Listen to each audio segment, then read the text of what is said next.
जय श्री राम आप सभी को। मैं मांडवी सिंह। आज हूँ मैं कौशल्या माता मंदिर चंद्रखुरी धाम में। छत्तीसगढ़ का प्राचीन नाम कौशल था। महाकौशल प्रदेश के नाम से भी जाना जाता था। राजा भानुमंत और सुबाला की पुत्री होने के कारण माता का नाम कौशल्या पड़ा। यह छत्तीसगढ़ का अत्यंत दुर्लभ और प्राचीन मंदिर है। यह पूरे विश्व में एकमात्र मंदिर है जिसमें कौशल्या माता अपने बाल स्वरूप में राम जी को गोद में ली हुई हैं और राम जी बाईं ओर हैं और कौशल्या माता दाईं ओर हैं। तुलसीदास जी ने रामायण में एक चौपाई लिखी है, प्रेम मगन कौशल्या निज दिन जात न जान, सुत सनेह माता बस बाल चरित कर गान। यह एक बहुत ही करुण प्रसंग है जहाँ एक और हमारे रामलला टेंट में 500 साल से विराजमान थे, वैसे ही माता इस जलाशय के सामने विराजमान थी। जहाँ एक और 2020 में अयोध्या में रामलला के मंदिर का शिलान्यास हो रहा था, वहीं एक और हमारे चंद्रखुरी में कौशल्या माता के मंदिर का जीर्णोद्धार का शिलान्यास हो रहा था। और छत्तीसगढ़ के गांव में एक कहावत प्रचलित है कि राम को पाना है तो कौशल्या धाम आना है। अब हम आपको मिलवाते हैं इस मंदिर के अध्यक्ष श्री देवेंद्र वर्मा जी से। जय श्री राम। जय श्री राम। मैं मांडवी सिंह आपसे इस मंदिर के बारे में कुछ सवाल करूंगी। जी, मेरा पहला सवाल है, इस मंदिर का जीर्णोद्धार कब हुआ? और इस दूसरा सवाल है कि इस मंदिर की योजनाएं, आगामी योजनाएं क्या क्या हैं और प्रत्येक साल भर में यहाँ पे क्या क्या आयोजन किए जाते हैं? यदि प्राचीनता इसकी देखा जाए तो ये बहुत पुरानी मंदिर है। इसी का एक प्रतिरूप शिव पुरातत्व विभाग वालों ने इधर लेके रखा है। उसका भी यदि वहाँ पर शिलालेख आपको मिल जाएगा जिसमें लिखा हुआ कि 7वीं सदी में निर्मित मंदिर है। ये भी जो मंदिर आप देख रहे हैं माता का, ये भी उसी मंदिर का प्रतिरूप उसी डिजाइन में बना हुआ है। इसमें भी आपको शिलालेख मिल जाएगा। संवत 1973 में गांव के लोगों द्वारा चंदा से बनाया गया है। यदि उस समय को भी यदि कालखंड को देखें तो आज चल रहा है संवत 2080, तो उसके समय में भी अपन देख सकते हैं कि इसको 108 साल हो गया है जी। तो उस समय भी इसका जीर्णोद्धार ही हुआ था। जिस समय अयोध्या में श्री राम जी का मंदिर का शिलान्यास हुआ, उसके बाद माता कौशल्या का मंदिर का जीर्णोद्धार का शिलान्यास किया है। यहाँ पर दोनों नवरात्रि में दीप जलवाया जाता है भक्तों द्वारा, और चैत नवरात्र में हम लोग अष्टमी के दिन माता कौशल्या का कौशल्या महोत्सव मनाते हैं, और भादो मास में तीज महोत्सव मनाते हैं जी। उसी समय पीतर महोत्सव होता है जी। और जितने भी जो हिंदू धर्म में पूजा पाठ है वो सब समय समय पर यहाँ पर हम लोग आयोजन करते रहते हैं जी। आपका बहुत बहुत धन्यवाद हमें इतनी विस्तृत जानकारी प्रदान करने के लिए। जय श्री राम। जय श्री राम। आइए अब हम मिलते हैं इस मंदिर के पुरोहित श्री गणेश प्रसाद शर्मा जी से। आज हम उनके साथ कुछ सवाल पूछेंगे चंद्रखुरी मंदिर के बारे में। जय श्री राम। जय श्री राम। शर्मा जी, कुछ सवाल करने थे आपसे चंद्रखुरी मंदिर पे।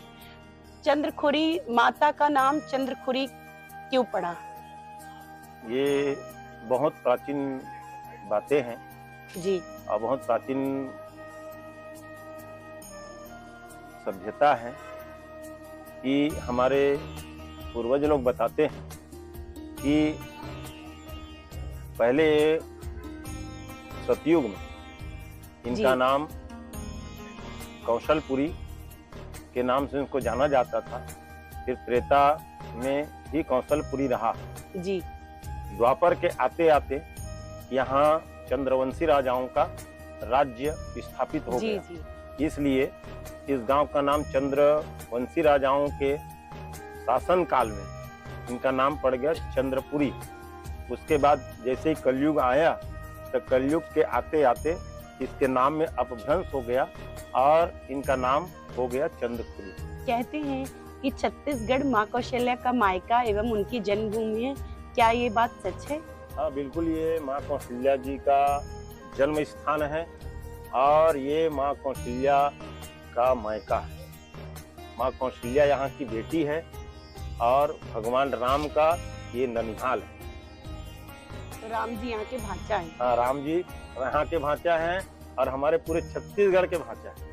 मैंने सुना है कि इस तालाब का नाम जलसेन तालाब है, तो मेरा पूछना ये है कि इस मंदिर का स्थापना किसने कराई और इस तालाब का नाम जलसेन क्यों पड़ा? आपने बिल्कुल सही सुना है। तालाब का नाम जलसेन ही के नाम से प्रसिद्ध है और जलसेन इसलिए कहा जाता है कि माँ के मंदिर के चारों तरफ जल की एक दायरा है, घेरे हुआ है। तो जल की सेना, जल को हम लोग सेना के रूप में मानते हैं। तो अच्छा। जल की सेना जो है माँ की आदिकाल से रखवाली करती है, रक्षा करते हैं। इसलिए इस तालाब का नाम जल सेन रखा गया। ये एकलौता मंदिर है पूरे विश्व में माँ कौशल्या जी का। मैंने सुना है कि वनवास काल के दौरान राम जी यहाँ पर आए थे और छत्तीसगढ़ में भगवान राम को लेकर कैसी आस्था है लोगों में? भगवान राम के प्रति जो आस्था है, वो आस्था तो हमारे मन में अगाध आस्था है। जी, क्यों? क्योंकि माँ कौशल्या जो है हमारे छत्तीसगढ़ की या हमारे गांव की बेटी है और बेटी के जो पुत्र होता है वो हम लोग भांजा मानते हैं। भगवान राम को अपना भांजा मान करके उसकी हम पूजा करते हैं।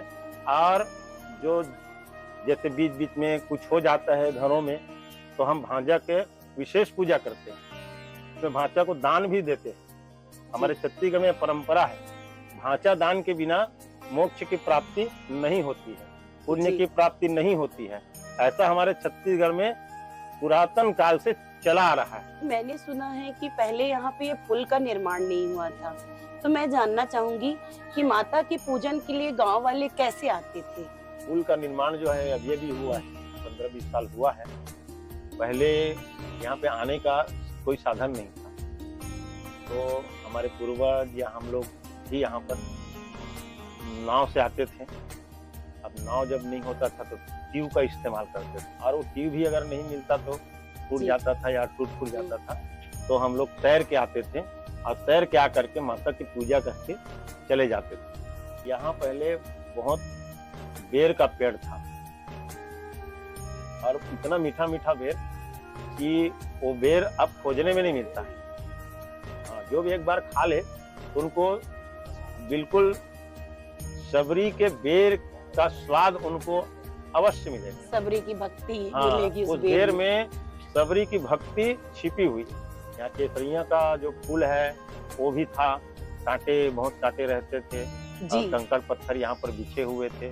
तो जब प्रचार प्रसार कुछ नहीं हुआ था, लोग जानते नहीं थे, यहाँ पे ये सब था यहाँ पे। जी अब तो स्वर्ग जैसा हो गया है, तो जो भी आते हैं सब प्रसन्न होकर के आसानी सब, मतलब पूरा कौशल्या धाम राम में हो चुका। हाँ, राम में हो चुका है और कौशल्या में हो चुका है। कौशल्या में हो चुका है। मैंने सुना है कि चंद्रखुरी तालाबों का गांव है, तो यहाँ पर अभी वर्तमान में कुल कितने तालाब हैं? चंदखुरी में पहले बताते हैं कि 126 तालाब हुआ करता था, जिसको हम छत्तीसगढ़ी में 6 आगर 6 कोरी ऐसा हम लोग बोलते हैं। तो 6 आगर माने एक कोरी का मतलब होता है 20, तो 20 का 6 बार करोगे तो 120 हो जाता है। आगर माने होता है एक्स्ट्रा, अतिरिक्त, तो 126 हो जाता है। तीन में 126 तालाब पहले था यहाँ पर, और कम से कम अभी 50 तालाब अभी वर्तमान में उपस्थित हैं यहाँ। और इसमें से जलसेन जो तालाब है, वो जलसेन तालाब बहुत ही मान्यता प्राप्त तालाब है। गंगा की तरह हम गांव वाले पवित्र मानते हैं। मैंने सुना है कि यहाँ पे सुसेन जी की समाधि है, और दूसरा क्वेश्चन मेरा ये है कि कितनी पीढ़ियों से आप यहाँ पे अपनी सेवा दे रहे हैं? हमारे यहाँ पे 4 पीढ़ी से माँ कौशल्या की सेवा कर रहे हैं, ये हमारी 4थी पीढ़ी। और रही बात सुसैन जी की समाधि के विषय में, तो सुसैन वैद्य जी बताते हैं कि यहाँ के निवासी थे और यहाँ के निवास करने वो आए थे। अब क्यों आए थे ये भी मैं आपको बता देता हूँ कि भगवान राम का वनवास हुआ, जिसमें भगवान राम, माता सीता, लक्ष्मण जी वनवास गए अयोध्या से। तो उस समय सब कथा तो आप लोग जानते ही हैं कि भगवान राम और रावण का युद्ध हुआ, उसमें लक्ष्मण जी को मेघनाथ जी के द्वारा शक्ति लगी थी। तो उस समय बड़े दुखी हो गए भगवान राम जी। तो चारों तरफ वैद्य ढूंढवाया, तो वैद्य कहीं मिला नहीं। तो बताया कि यहाँ लंका में एक वैद्य है जिनका नाम सुसैन वैद्य जी। तो सुसैन वैद्य जी को बुलाया गया, इसके द्वारा हनुमान जी के द्वारा। हनुमान जी ने उनको रातों रात उठा करके ले आए। सुसैन वैद्य जी ने चिकित्सा किया लक्ष्मण जी का। उन्होंने बताया कि लक्ष्मण की जो शक्ति का जो असर है वो असर संजीवनी बूटी के बिना जाएगा नहीं, इसलिए संजीवनी बूटी लाना पड़ेगा। तो हनुमान जी को भेजा गया और रातों रात वो संजीवनी बूटी लेकर के हनुमान जी आए और सुसैन वैद्य जी ने फिर लक्ष्मण जी का चिकित्सा किया। तो जब लक्ष्मण जी की शक्ति चली गई है ना, माने उनका मूर्छा टूट गया और लक्ष्मण जी स्वस्थ हो गए, तो सुसैन वैद्य जी जाने लगे कि अब मेरा कार्य हो गया, अब मैं लंका जा रहा हूँ। तो भगवान राम ने कहा कि आपने मेरा इतना बड़ा कार्य किया, तो आप मुझसे कुछ मांग लो, मैं आपको बदले में कुछ देना चाहता हूँ। तो सुसैन वैद्य जी ने कहा कि मैंने जन्म जन्मांतर तक के राक्षसों की सेवा किया, मेरी मुक्ति तो हो नहीं पाएगी, और आपने जब मुझे मांगने के लिए कहा है तो आपका दर्शन ही श्रेष्ठ है महाराज, लेकिन फिर भी आप कह रहे हैं, मैं आपसे एक वरदान मांगता हूँ कि जब मेरी मृत्यु हो तो उस समय मैं आपका दर्शन करते हुए मैं अपना प्राण को त्याग दूं। ये सुसैन वैद्य जी ने ये वरदान मांगा। सुसैन वैद्य जी यहाँ आ गए। अब कुछ दिनों तक भगवान के साथ में रहे, भगवान राम का दर्शन करते हुए सुसैन वैद्य जी जो है अपना प्राण यहाँ से त्याग दिए और अपना मुक्ति प्राप्त कर लिया। तो उनकी समाधि यहाँ पर बनी हुई है। हाँ। तो इसका मतलब है राम को पाना है तो कौशल्या धाम आना। आपने बिल्कुल सही कहा, राम को यदि पाना है तो कौशल्या धाम आना है। जय श्री राम। जय श्री राम।